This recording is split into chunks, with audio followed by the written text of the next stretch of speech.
Let's go through chapters 2, 3, and 4. This week your homework is on chapters 3 and 4. But since we didn't have a chance for an online meeting last week, I think it's a good idea that we touch on the chapter 2 concepts before jumping into chapters 3 and 4. As you know, chapter 1 was welcome to the textbook, welcome to the idea of managerial accounting, but there wasn't a lot of accounting substance to it. So if you have any questions with chapter 1, feel free to contact me, but I'm thinking that's probably not the areas anybody's stuck on.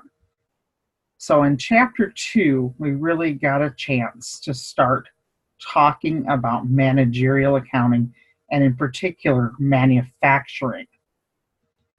So far in the class, you've had a chance to look at a little bit in the service business in our early lectures. And we talked about the financial statements, the way they would look if you sold a product. We learned concepts like cost of goods sold and gross profit to determine a profit on merchandising business. But now we're really going to take a look at a manufacturer.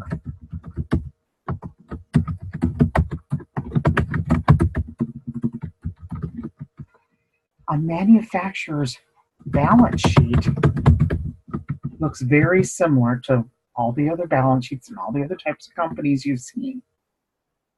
The thing that'll be unique is that they have 3 inventory accounts. Prior to this, you've seen a merchandiser, and they had 1 inventory account. It represented all the inventory that they had available to sell to their customers. But a manufacturer has 3 kinds of inventory.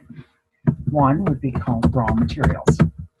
Those are the products, the things that they buy to bring in that will then eventually be brought to the factory floor, cut, measured, glued together, and made into a finished product that then they will sell to their customers.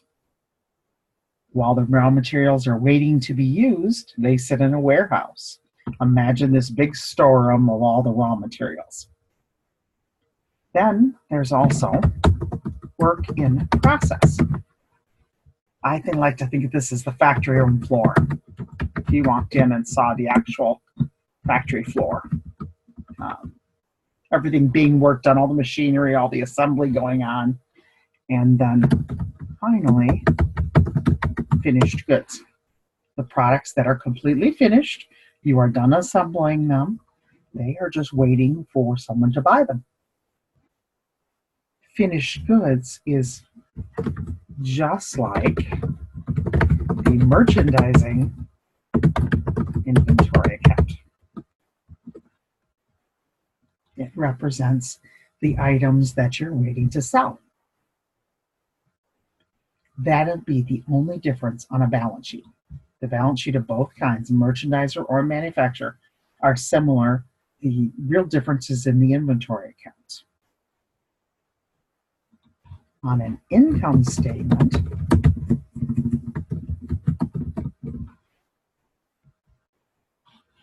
the difference may not be as apparent when you look at it, but it's how the numbers are arrived.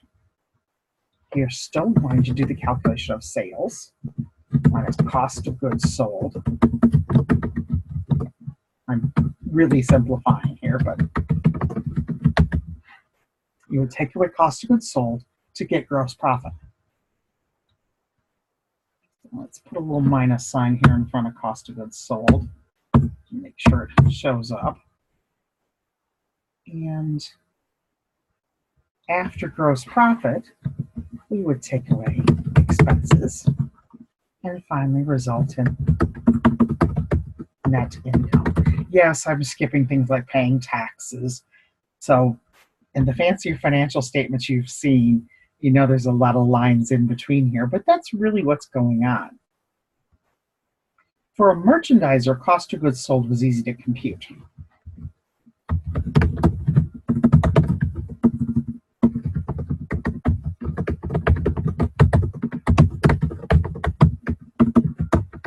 To figure out cost of goods sold, a merchandising company needs to look back and figure out what was the cost they paid for that item that they just sold. So if they bought it for $40, sold it for $60, they made $20 profit. And we learned there's some complications and you have to keep track of inventory, and you could do it under LIFO or FIFO. So there were some things that made it complicated, but they always knew what they paid for each item. In a manufacturing company, cost of goods sold, they don't buy the item, they make the item. Okay, so my fingers and typing keep up with my mouth. Manufacturers must determine the cost of the items they sold by adding together all the costs they incurred to make the items. So hopefully that makes sense. A merchandiser has a little easier job with this. A manufacturer has to keep track of all the costs that went into making the item, and then they could figure out how many items they sold and figure out the cost of goods sold. So that's what we're going to be looking at, is how they come up with those costs. Let's take a look at what different costs can happen. You have two categories, two main categories of costs. And here the cost term is going to include expenses. You have product costs and period costs. Product costs are the costs of making product. Surprise, surprise from the title of it. Period costs are things like selling expenses and general admin expenses.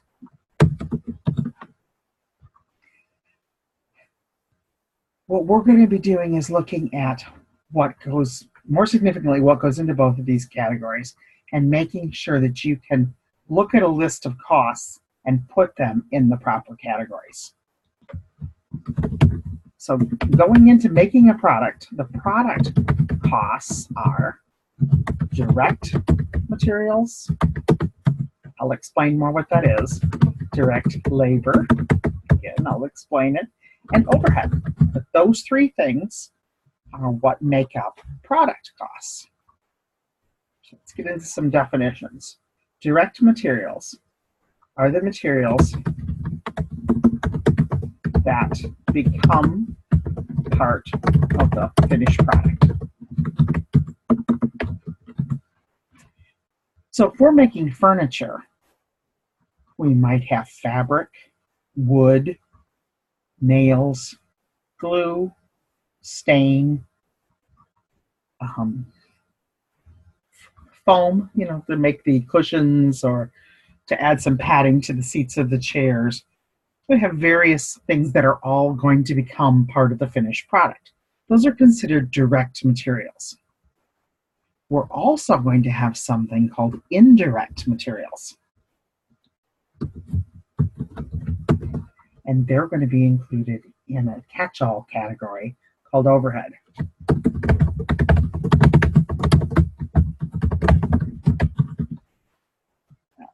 We'll get a little more specific on that, but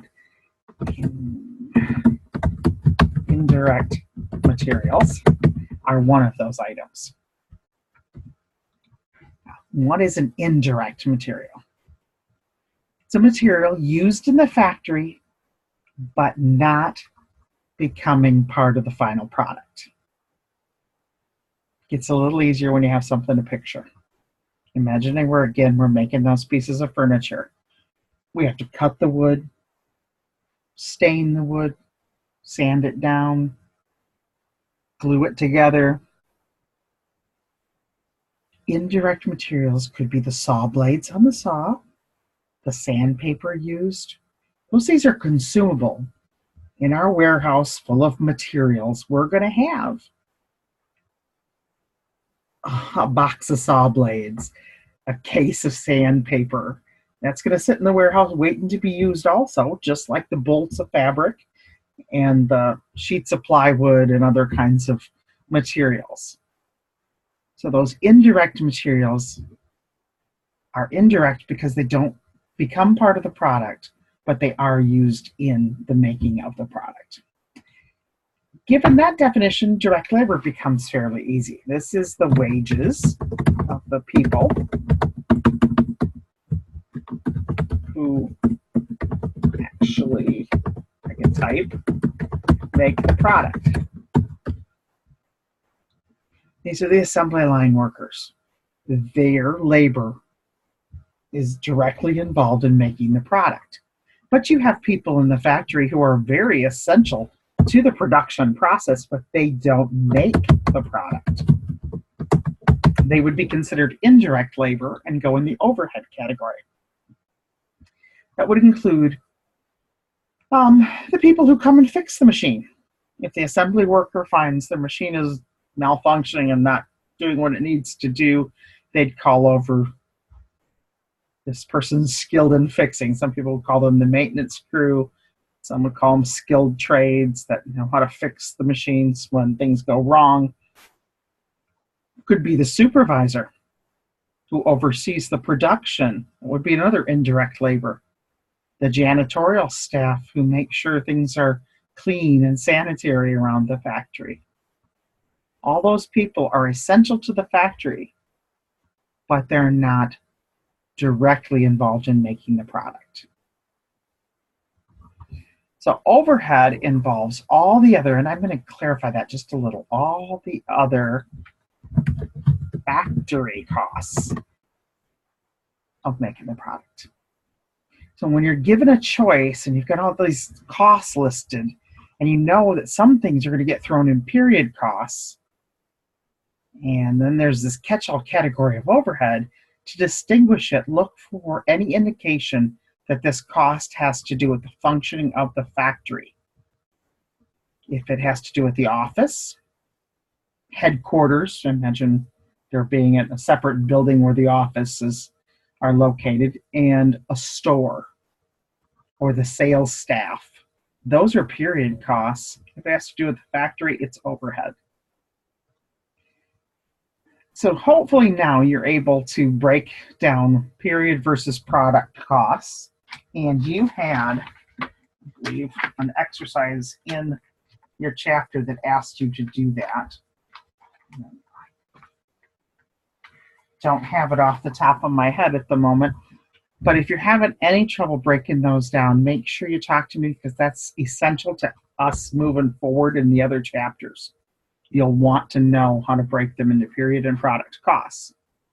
So now that you know what goes into a product cost, let's look at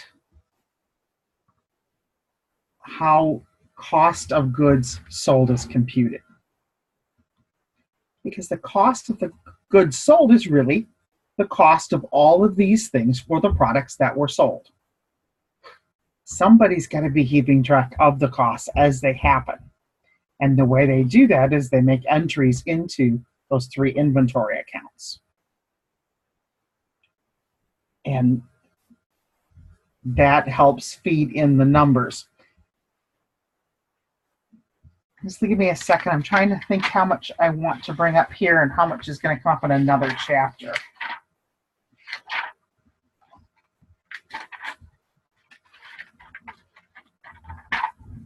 Yeah, I think we're going to go ahead and introduce this now. We talked about there being 3 inventory accounts. Let's look at one. Let's do this. We'll build them into little boxes. That'll help us keep track of them. We'll call this one our materials inventory. Sometimes called raw materials inventory, but a lot of places just abbreviate it into materials inventory. That's where we're going to keep track of all the raw materials that we have. And we'll also have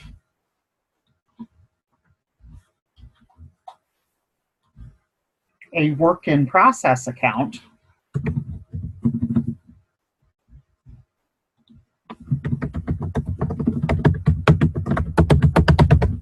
that's for all the jobs or all the work that we're doing currently in the factory.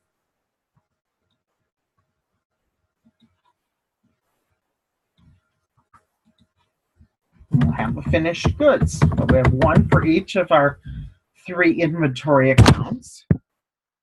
And then over here, I'm going to have one more spot as a place to keep track of the cost of the goods sold. And we're going to watch how costs and money move through these different accounts. Materials inventory keeps track of, as we said, materials that have not been used yet in production. So when let's say we started out with $1,000 of materials at the beginning of this year, we purchase more. We purchase $15,000 more. So we have $16,000 of raw materials available to use in production. The story problems will often tell you how much they have left. So the ending balance. It's kind of a weird way to go about it, but they'll tell you these key pieces of information and make you find everything else. So at the end of the time, you have only $2,000 of raw materials left in the warehouse. You had bought a lot. So something must have happened to drop you from $16,000 down to $2,000. And it is the fact that $14,000 of raw materials were used in production. Let's really emphasize those because we're going to be seeing that number, wanting to know where it came from. The $14,000 of raw materials were properly called requisitioned from the materials warehouse and brought over and put into production. So the factory floor ran out of things. They called to the materials warehouse and said, send me a case of this. I need another bolt of fabric, and so on. So $14,000 of raw materials were put into production. And these are direct materials. So that's where our $14,000 went to. It's now a part of this account. It has left the materials account and gone over to raw materials or gone over to work in process. Then also, every time there's a pay period, somebody looks at all the timesheets and figures out the people who worked on the factory, who worked on the product, and they get recorded into this account because they're another cost of working on the products. So let's say that labor was $20,000 this period. That would come from the timesheets. And overhead, keeping track of overhead is a little more complicated. It's something we're going to develop as we go along through the chapters. So for this set of chapters, this material, let's just say I give you the number. $25,000 of overhead happened. So all these costs went into making products. If we total them up, we find out that we have incurred $59,000 worth of product costs this period. Now there's two possibilities. Either all $59,000 was used in production to make things that we completely finished, and thus all $59,000 needs to move over here along with the products that they represent and put them in the finished goods warehouse. Or more likely, some of those products got finished and ran off the end of the assembly line and were taken over to the warehouse, and some remained. So there's often an ending balance in work in process for things that didn't get done by the end of the accounting period, and they have to stay in work in process until they're finished. So again, our problems may tell us that at the end of the accounting period, there was a certain amount still remaining unfinished. So I'm going to say there's $6,000, just making the number up, of products, $6,000 of costs related to products that didn't get finished. So I must have to back up here to figure out the cost of the goods or the products that I did finish. Finished making, completed, whatever term you want to use for it. And I'm going to talk about terminology in a minute. So if I do the math here, I can see that I had 59,000 and I know 6,000 didn't get finished. So 53,000 must have gotten finished. That's the cost of the goods that were finished. The book has their own terms for them, so I'm going to go in here and add a little asterisk to this and send us down right below and say, also called cost of goods manufactured. So if you see that term, that means the cost of the goods that were finished. And we'll put them over here. Work in process is usually abbreviated WIP, W-I-P. You can see why it's a whole lot quicker to write out WIP than it is to type work in process. So that's why you're going to see those figures there. And from work in process, we moved 53,000, leaving only 6,000 in this account. So remember, we started by buying some materials, adding them to what was already here. Most of the materials moved on to work in process. Labor and overhead was also put in this account. And then most of the money was moved because most of the goods that we worked on during the year went through the process of being made and are done and moved over to finished goods. And they sit in finished goods until they can find someone to buy them. When items are sold, we take their cost and move it to cost of goods sold. Again, it's possible that our finished goods account might have had a balance. So let's give a little bit more to this story.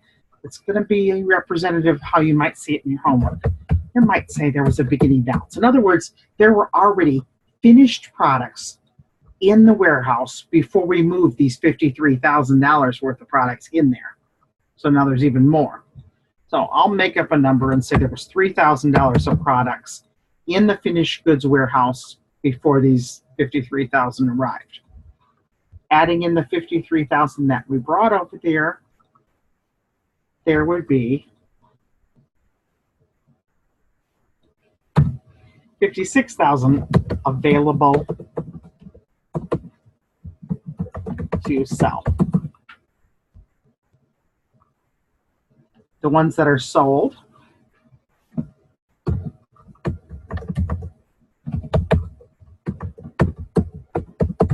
the cost of the ones that we did sell, and I'm going to say we sold 49,000. Again, I'm making the numbers up because we haven't gotten complicated enough to understand where all the numbers come from. So I'm just kind of giving them to you so that you can see how they would flow if you knew what those numbers were. So out of the 56,000 we had to potentially sell, we sold most of them. And now we're down to only 7,000 in our ending balance. That 49,000 then goes over here.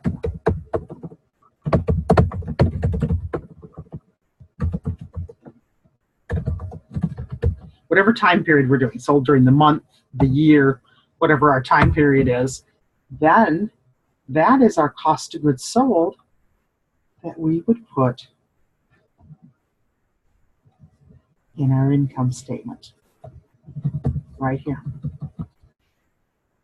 As long as we were moving the numbers through those accounts, we had a way to come up with this dollar amount, and then we could put it into our income statement and find out, hopefully, that we sold these products for a lot more than the $49,000 that it cost us to make them. What we need to do now is just remember what happens to these ending balances. Materials inventory is an inventory account. It's an asset account. So let's go up here and write, just so we remember. It's an asset account. So this balance is going to be reported on the balance sheet. And I think I want to italicize that just so it doesn't look like another entry in here. But that $2,000 is going to be reported as the end of the year balance for raw materials. Work in process is also on asset account. So it also will be reported on the balance sheet, and what will be reported is its $6,000 ending balance, because the balance sheet's going to say a particular date, last day of the accounting period. And so on the last day of the accounting period, there's only $6,000 still related to items that are on the factory floor waiting to be completed. Finished goods is our third asset account, and its final balance will also be reported on the balance sheet. So remember, our balance sheet has 3 inventory accounts, and now we know what those numbers are going to be: 2,000, 6,000, and 7,000. And the cost of goods sold, unlike these other ones, even though I'm going to copy this over because I'm like stealing, I'm going to alter it when it gets here and say it's reported on the income statement. Just as we saw, it becomes an item to help us figure out the profit. So now you have seen how all these costs work through all these accounts. It's a lot to take in, but as you look at the cornerstones, really spend some time on those cornerstones that walk you through the chapter. Those will be essential to understanding a lot of the concepts. That's my Chapter 2 overview. Hopefully that made a lot of sense. Let me know if it doesn't. We can easily start an online discussion in the discussion forum. We can meet again to talk about areas that are confusing. But now I want to take some time and talk about Chapter 3. Chapter 3 is going to spend a lot of time talking again about costs, product costs, and period costs. And just to recap, that includes direct materials, direct labor, overhead, selling expenses, and that those could be broken down into advertising, commissions to the salespeople, depreciation on the store equipment. There's lots of things that would be in that category of selling expenses, but instead of listing each one separately, we're going to just call them a category of selling expenses. And then these are usually lumped together: general and administrative expenses.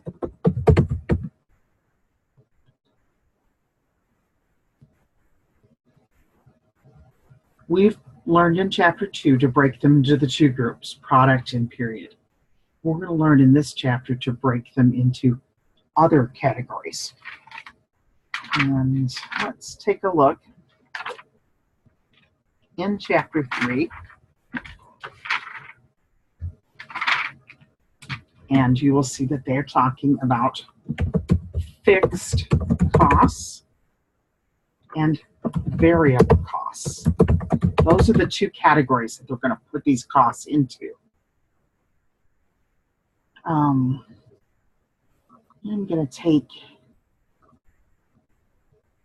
these guys and copy them, bring them over here for a minute, and take a second and,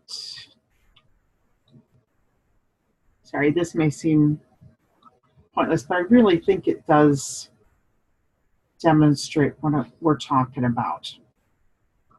So, bear with me as I make a little fun artwork. And I am not going to cover those forever. We'll make it transparent. And we're going to say that our product costs are these three, which is what we learned in chapter 2. So we're going to say our product costs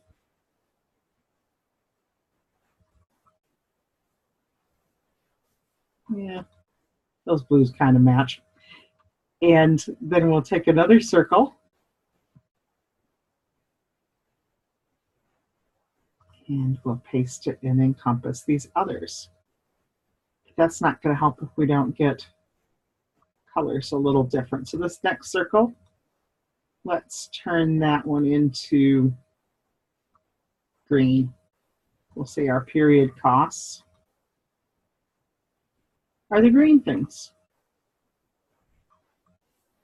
So product and period costs into their groups. We're taking those exact same costs, but now we're putting them in different groups. Some of them are going to be fixed and some are going to be variable. We've got to define what fixed and variable mean, or we can't break them into the right groups.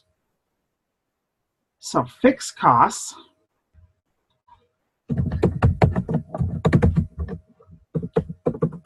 are those that don't vary with fluctuations.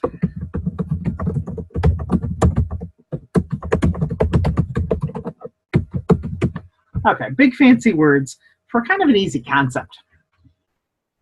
You want to look at the cost, whatever that cost may be, whether it's the property taxes on the factory, the electricity, the depreciation on the company vehicle, any cost you can think of in the company, and you put it to the test. You say, if I change how many products I'm making, or I change how many products I'm selling, will that cost go up when I change or increase my levels of production and go down if I decrease? In other words, is it correlated? If it isn't, then it's considered a fixed cost. They're the ones that don't vary with fluctuations. The other hand, there are variable costs, and they're just the opposite. These do vary with fluctuations. So I can't spell that word for the life of me, can I? In the levels of production and sales. So these items would go up when our levels of production and sales go up, and down when they go down. So direct materials. That is the materials that go into making our products. So the more products we make, the more we'd spend in direct materials. And if we didn't make too many products, the amount we spend on direct materials would be low. So that seems very much like a variable cost. So let's turn all our variable costs purple. Pick a fun color and say variable costs are purple. Direct labor would be the same way. If we don't make too many products, we don't need too many people working. So our costs that we spend for labor won't be much. Overhead is made up of so many different costs that we have a bit of a problem there. We have some overhead costs that are variable, and we have some overhead costs that are fixed. So instead of saying the whole category is one or the other, you will have some that are variable and some that are fixed. That will be the case with selling expenses and general and administrative expenses also. Yeah, I gotta insert a couple more lines in here to get enough space.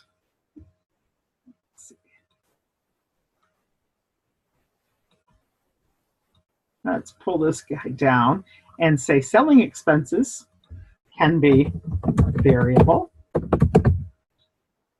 And we can have selling expenses that are fixed. Now, I don't want to turn my fixed ones purple, but I do want the variable ones turned purple. And general and administrative, just as we've discussed, some of those are going to be fixed and some are going to be variable.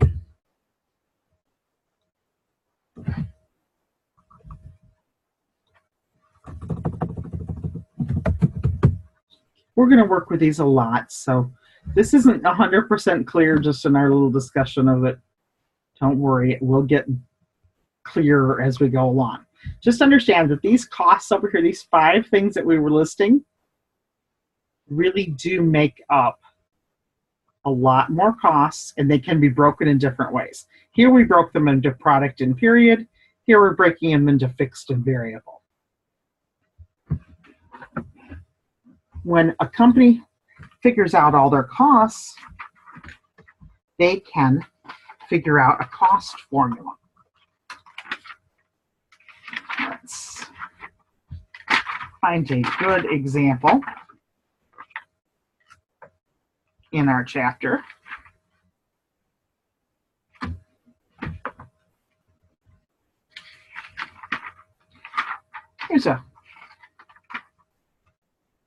Take some time when you're reviewing this chapter and look at exercise 320, just to see if you can break things into fixed and variable. There's a whole list of them there, and all they ask you is it fixed or is it variable?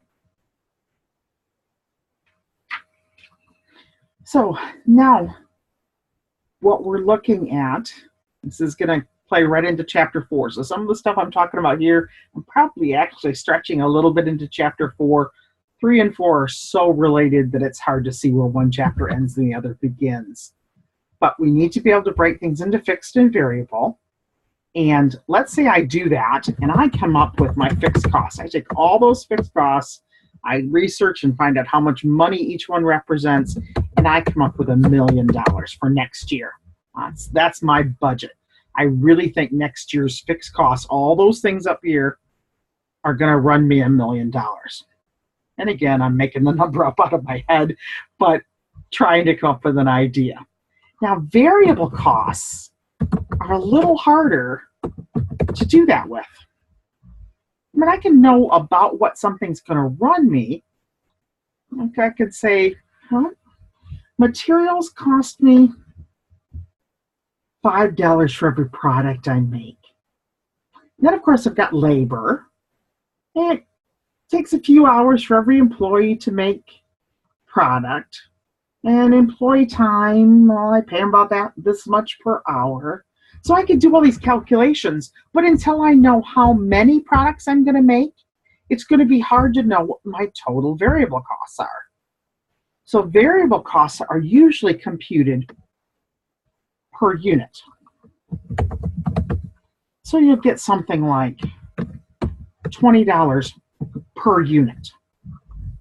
And that would be the way I could figure out my costs for next year. I could say, if we plan on producing 5,000, let's not go with 5,000. That's going to make the math look a little funny and probably drive your eyes nuts with ones and zeros. Let's go with 7,000 units next year. The total cost will be, we have fixed costs of $1 million, plus we'd have $20 for every product we make. So $20 times, we'll be fancy and use the asterisk, times 7,000 products. And using my good orders of operations for algebra, and we'd set it up like this. So fixed costs plus variable costs would give us the final total. So that's $1 million plus $140,000. So our grand total cost is going to be $1,140,000 for next year. At least if all our numbers and our estimates hold true, that's how you would use a cost formula. This company's cost formula, I'm just going to restate what we've already set up above, is 1 million plus $20 times the number of units. That will determine our total cost. So we say that's the cost formula, the fixed plus the variable cost per unit times the number of units. This chapter is going to help us figure out how to figure out cost formulas for some different things. You could make a cost formula that encompasses all your costs. Or you can look at one cost or one category of costs and make a cost formula for just that category. So I think probably the easiest way to apply this and to understand it is to actually look at a homework problem or a homework type problem.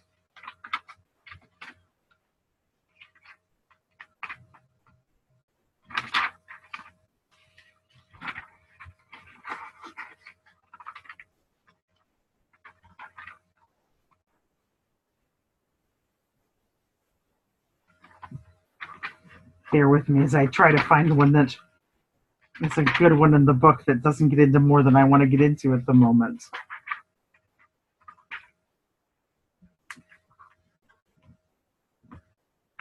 Yeah, chapter 3 has a lot of things in it that we are not going to need to cover. So I think the one I'm going to have to look at, I'm sure this is disappointing, is to look at the one that I think is assigned for homework, exercise 323.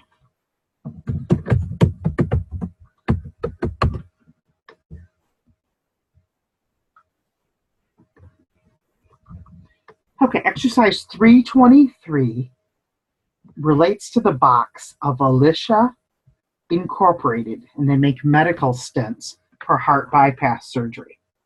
And they have figured out that their maintenance costs, so they're only focusing on maintenance costs, but that their maintenance cost has both fixed and variable involved in it. And you can see that they've come up with a cost formula. Their fixed costs represent $1,750,000, and their variable cost $125 per heart stent. So we'll just kind of re-summarize what they've told us in the problem. $1,750,000. Their variable is $125 per stent. I almost spelled that wrong. It is Tiffany. Okay, that's their cost formula. And to answer the problem, we're going to have to figure out how many stents they plan on doing.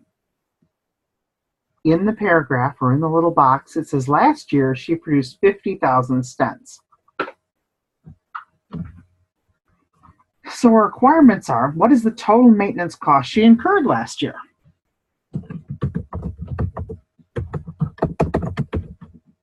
You just plug 50,000 into the equation. 1,750,000 plus $125 for every one of the 50,000 stents. That's a lot of money, and it is going to be a very high cost. Then they're going to ask you for just what is the fixed, how much of it is variable. Well, the fixed is right here. The variable is going to be the 125 times the 50,000.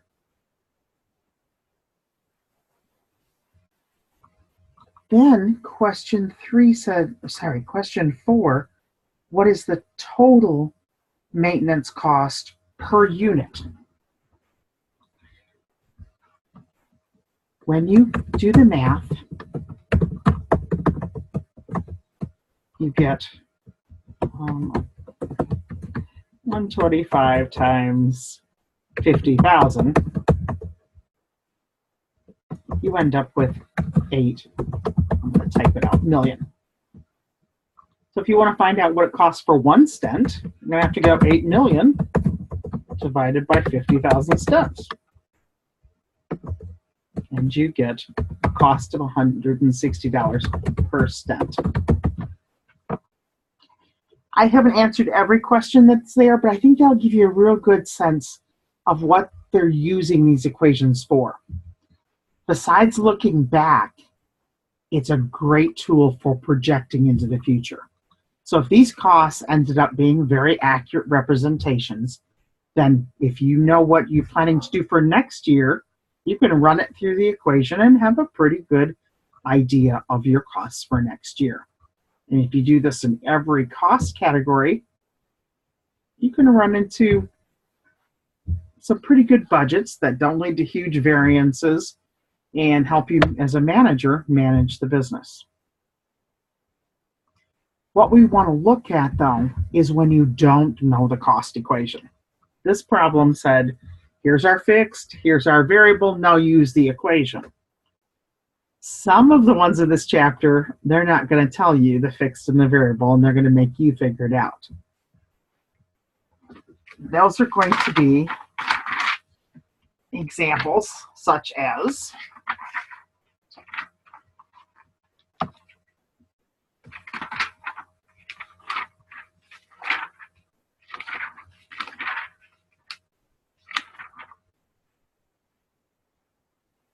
let's see if we can find one that'll work. I'm going to go back in the chapter to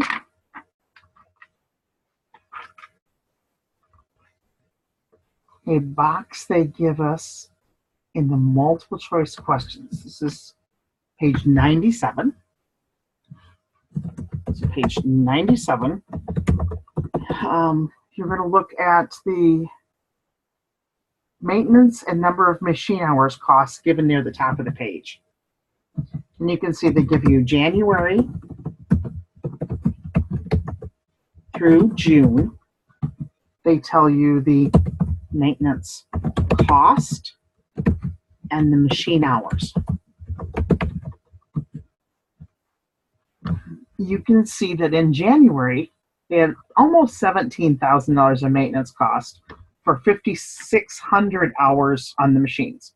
They really worked those machines in January. And they fluctuated. Some months were only in the 4,000 hour range. Some were in the 3,000 hour range. And if you look in the costs column, you'll see that the costs also varied. And they seem correlated. The months where there was a lot of machine hour use, the cost is high. The months when you didn't use as many machine hours, the cost is lower. So if we look at it, we could see that there's a correlation, but we really can't see how much it goes up by every month or every time you use additional machine hour. The way we can do it, there's actually several ways. The good news is we're only going to do one of them. Some of our nasty statistics ones, if you've taken a statistics course, you've heard linear regression and least squares, things like that. We're not going to do any of those. We're not even going to do a scatter graph. We're going to use the simplest method mathematically, which is the high, put the fingers in the right keys, low method. To do that, find the highest activity month. Be really careful. Make sure you're grabbing the highest activity month and not the highest dollar amount. Sometimes they're not the same.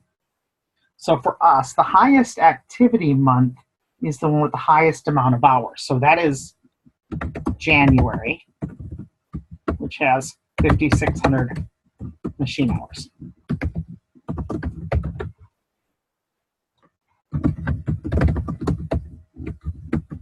Then we want to find the lowest activity month,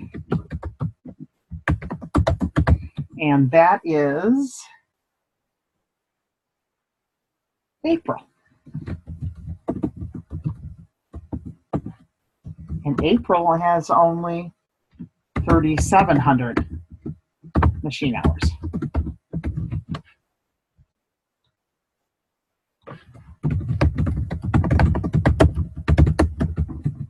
So determine the difference. So 5,600 hours 3,700 hours. So the difference is 1,900 hours.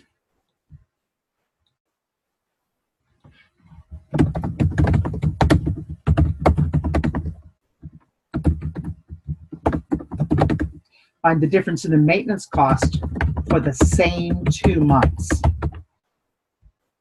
So January's maintenance cost, 16,900. April's maintenance cost is only 11,450. And when we subtract the two, we find out the difference is 5,450. What that tells us is that when we increased and added 1,900 more hours of machine time, our costs went up by 5,450. We're going to find out how much that is per hour. So divide cost by hours. So we're going to take our cost, divide it by, let's bring it down here.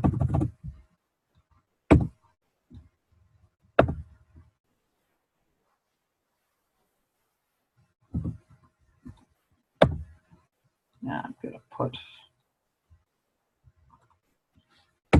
5,400 divided by 1,900 and stretch that out a little so you can see all the numbers that went into it. It's about $2.87 per hour.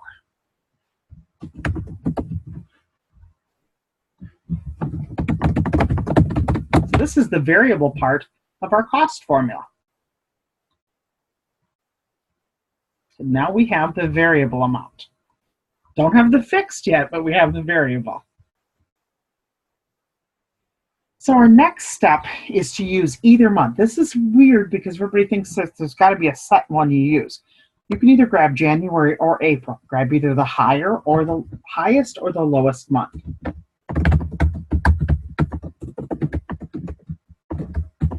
But please make sure it's one of the two that you use to develop this formula. So you grab the highest or lowest month.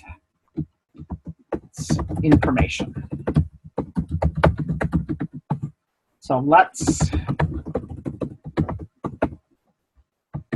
use January. I don't know why I just decided to pick January. The total maintenance cost for January, we know, is made up of fixed and variable. That's all costs are made up of fixed and variable. In the case that it's all variable, it would just be fixed of 0 plus some variable. Or in case of all fixed, it would be fixed plus 0 variable. But every cost is made up of those two components. Our total maintenance cost is $16,900 for the month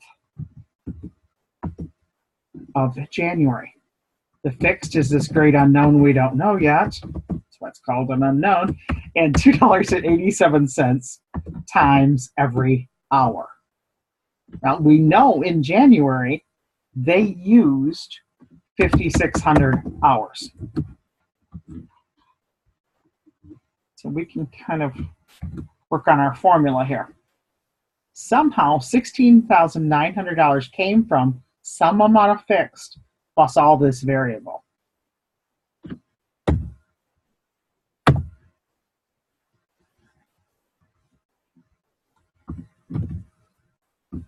Let's bring this down here.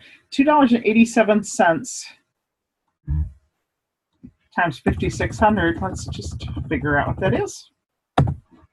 We'll put it here. It's like $2.87 times 5,600. That helps if I type the right numbers. 2.87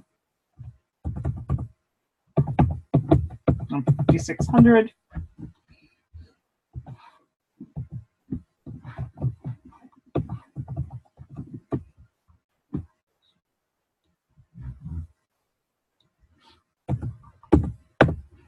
And we get $16,072. We get almost everything out of our variable. Fixed isn't going to be real high, but something plus this makes that. So some quick subtraction and we can figure it out. 16,900 minus 16,072 means that our fixed cost, that's what those question marks meant, was $828.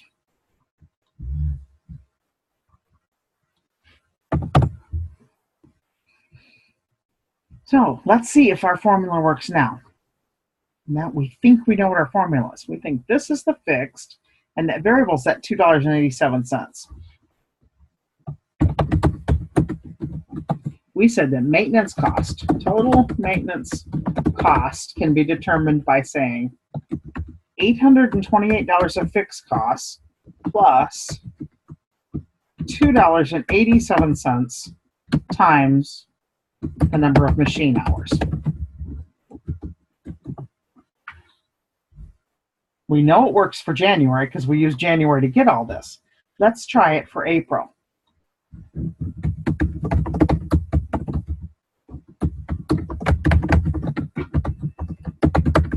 If we had used April to build the formula, I would test it with January, but stay with those 2 months. And the total maintenance cost for April is $11,450, and we said that that should be $828 plus $2.87 times 3,700 machine hours. And sure enough, if you work it out, they really do equal each other. We have built a good cost formula. You want to be able to do that with a high-low method. You want to be able to determine the formula. Once you have the formula, we could use it just the way we did in exercise 323. We could pick apart the information. We could use it to project future periods. Lots of things we can do with it. But that's what you need to know in the chapter. So when they start talking least squares regression, linear regression, scatter graphs, ignore them. You can use this method and come up with a good cost formula that doesn't involve having to get out all your statistics books. The other methods are more complicated. They get you a little bit closer, accurate information, but these are pretty good estimates that'll help you budget. If it becomes a big technical issue in real life, there are great formulas, even some things built into Excel that take away some of the horrid aspects of the math. But for this course, we just need a ballpark way to figure costs. For those of you writing your papers, which hopefully is all of you, but some of you will find this is a relevant concept that you'll want to weave into your paper, figuring out some of the costs that you're going to incur in your problem. So keeping this in mind, maybe this is something you can weave into your paper. And last thing we should talk about is chapter 4, and we've done a lot of it already. Chapter 4 continues with fixed and variable costs.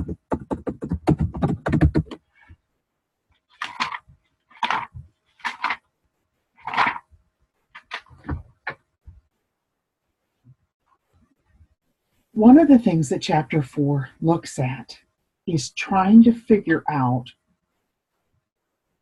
how many products we need to sell in order to be where we want to be, whether that's making a profit, making a better profit than last year, or just making sure that the number we'd need to sell to even make any profit at all is a feasible number.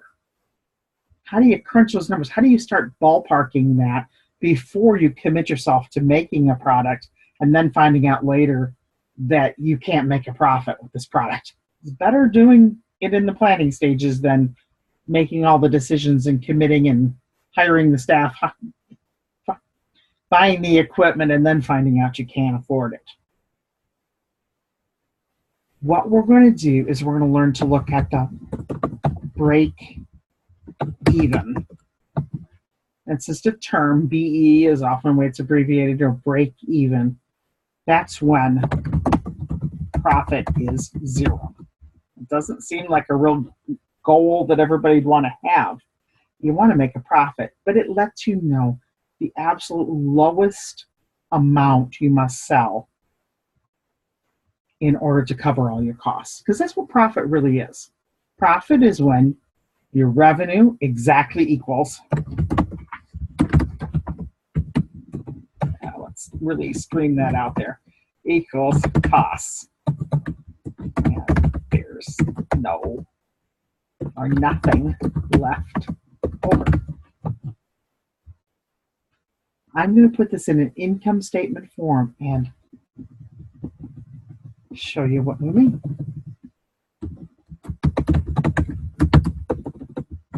Remember the income statement we built earlier, kind of a simplified one. We'd have sales, you'd take away cost of goods sold, which is direct materials, direct labor, and overhead. That's what goes into cost of goods sold. And that gives you gross profit. Then you take away your expenses. Sorry, got my minus sign. Expenses. And then you would come up with net income. Those two can move up here. We'll put our little underlines in here where they need to be. Make it look a little more like a math formula. So sales minus cost of goods sold gives you gross profit. Gross profit minus expenses makes net income. And break even would be when that profit was zero. Well, that profit is zero is when this profit is just as much as the expenses. So what you had left over after you covered the cost of the product was just enough to cover the expenses but have nothing left over.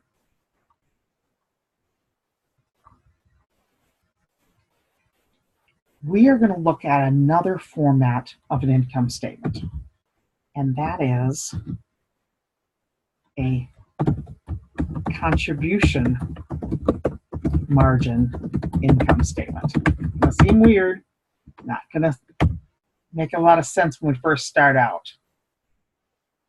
The contribution margin income statement starts with sales and ends with profit. But in between is a little different. Instead of taking away the cost of goods sold, which remember is direct materials, direct labor, and overhead, and then down here, expenses are general and administrative and selling. So we covered all 5 cost categories in the original statement over here. We're going to cover all 5 here, but in a different order. First, we're going to take away just the variable ones.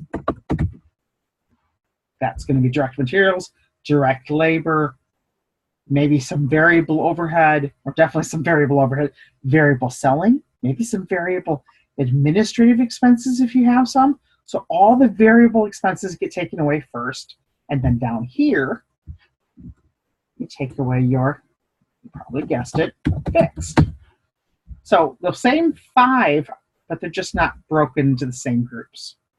And sales minus variable expenses isn't called gross profit, because if it was, that would be real confusing with this term here. So it's called contribution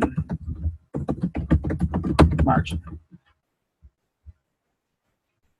What it means is that you sell a product. Let's see if we can stretch this out just a little more to give ourselves some room. I'm going to say we sell a product for $100. When you think about all the variable costs that go into the product, this is per product. The product has $65 of variable cost. So once you get those covered, there's $35 left contributed to the company's fixed costs. And if I say that there's $600,000 of fixed cost that the company has, we've got to sell a lot of products in order to get $35 each for each product into a pool of money that'll be enough to cover those fixed costs. Each product contributes $35 towards the fixed costs. If I want to come to exactly break even, in other words, the point at which I have no net income, no profit, that means contribution margin has to be exactly 600,000. Because if the contribution margin of all the products that I sold added together makes 600, then 600 minus 600 would be 0. So to find break even, what I need to do is take the amount of my fixed costs and divide by my contribution margin. So if we do that, we're going to say 600,000 and my $35 and divide those. 600,000 divided by 35 tells me I need to sell 17,143 products, and I would have real close to break even. Because I made these numbers off the top of my head, they didn't come out all pretty. Most of your problems will come out to a nice round number of products to sell. Never trust that. Just a good habit to get into is, even though you think you've done the formula just right, test it to make sure. If I go back up here and say, I sell every product for $100 each. If I sold 17,143 at $100 each, I would bring in $1,714,300. But it would cost me $65 in variable costs for every one of those products. That's going to take a lot of my money away right there. I would have left about 600,000. And as you see, that's pretty close to break even. When I sell the product for $100, if I sold one less, I wouldn't have quite enough to cover all my fixed costs. So I would say that that's the level of products that you need to break even. You need 1,000 or 17,143 products in order to break even. Your problems in the book will also ask you to figure out how many products you'd need to sell to make a profit. So we're going to steal this and come down here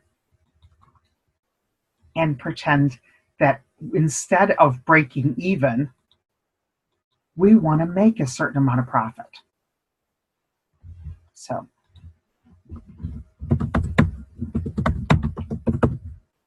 if we want to make $100,000 of profit, how many products must we sell?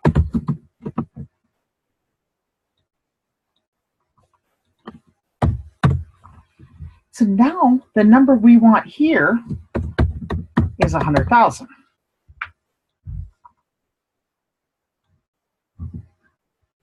So that's all we know so far. We know how much we sell them for. We know what our costs are, both variable and fixed.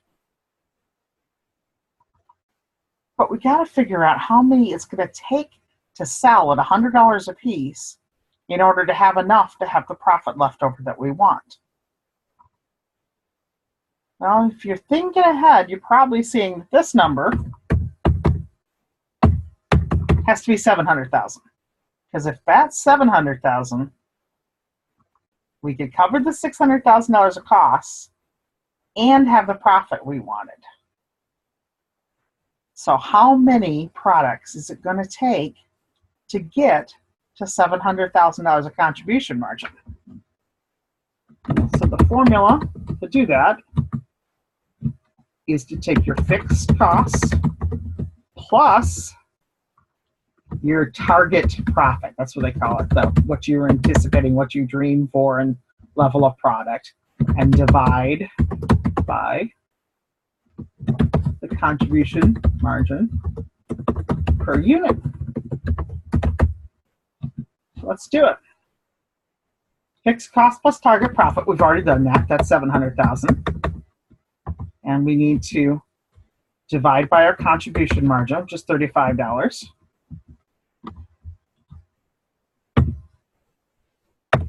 We need to sell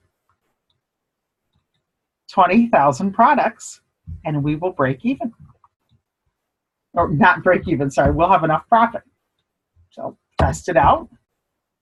$100 each, 20,000 products, going to get $2 million. But we've got to cover costs on that, so $65 times 20,000. And we're at 1.3 million, which is going to leave us 700,000, and we're going to come up to the profit we wanted. Take some time, work through chapter 4. You are going to run into some problems. You're going to take these concepts a little bit farther in some different directions, but not too much farther. And don't be afraid to dabble around in other homework problems that technically aren't assigned. They might be good practice to just cement the concepts in.